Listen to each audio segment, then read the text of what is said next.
going to basically talk about some of our expressive differences that we see in some of our children, young people and our adults, okay? So communication starts obviously from the moment that we're born. As babies, some of the first signs that we see from a communicative point of view is crying. So babies will cry for many different reasons, and as parents you usually have a little bit of a checklist of why they might be crying. And as things develop with babies, they'll start doing different cries to indicate different things. And that's really clever. So they might indicate that they're hungry through crying a certain way, that they need changing through crying a different way. So already we can see that communication is a really complex system that's starting, the very early moments into life.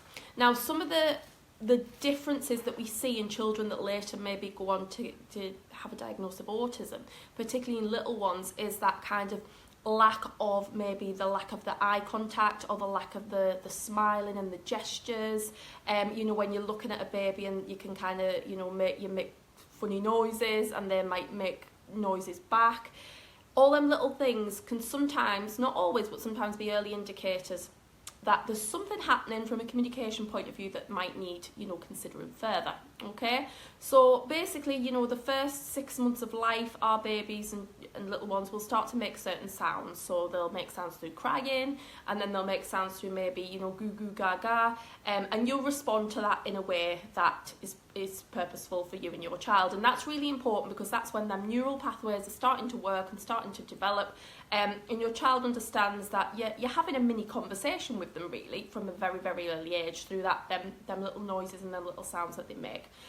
We then look at things like, as the child gets older, in the toddler years, we look at things like joint attention. So that's where you might be looking at an object and you're sharing in that experience with your child, and your child looks at it with you, and you share that kind of joint attention. And it can be just for a moment, or it can be for longer sustained periods of time. There's also a little bit about imitation in there as well. So children will copy often their parents or other children around them. So, simple games like head, shoulders, knees and toes, you often see children in nursery schools copying and mimicking. And again, that starts from the early years of life, that kind of mimicking and copying the parent or the caregiver. Okay, so some of them things are really complex systems that are happening around communication.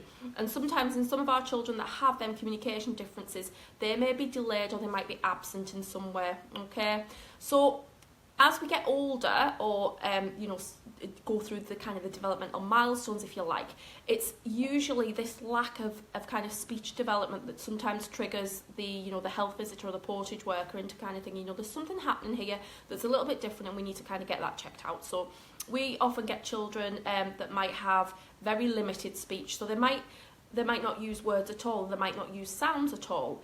Then you can have children who are babbling, so they're at that very early stage of speech development, but it's not really kind of making any sense at that point.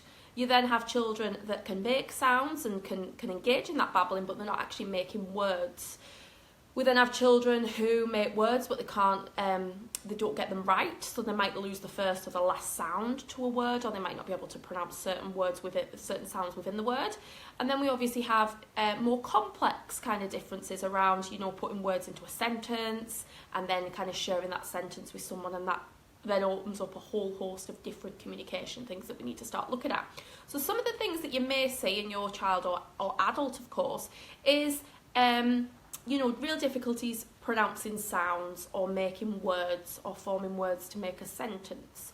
You might find that if you have a child or an adult that speaks and can speak fluently, that they may speak in a different accent, or it might be a different tone or a different pitch.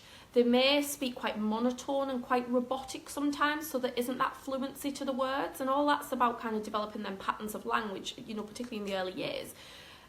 And they might be quite structured within their speaking, so they may say the same phrase over and over again, which is something we call echolalia. Okay, some of our children, young people, will script things, or they'll keep sentences or stock phrases almost in their heads, and they'll regurgitate them at certain times. And sometimes that can be because they don't have the language, or they don't understand the context that they're in, and they don't actually know what words they need to use in that situation. So they almost put them in little boxes. So when I do this, I need to say this, and when I go here, I say this. Okay. We then have some children, young people, that like to talk about repetitive interests over and over again. Does anyone have any repetitive interests that they like to talk about? We often, we have trains, we have bottle tops. My brother likes to talk about telephone boxes and clocks. So he gets really excited twice a year when the clocks go back. It means for him that he can change the clocks around, basically. And when he was little, he would ring the speaking clock over and over again so that he could basically listen to what time it was. So he's got a thing with clocks, and he would love to talk to you about them all the time. Likewise, red telephone boxes and red London buses, even though he's never been to London.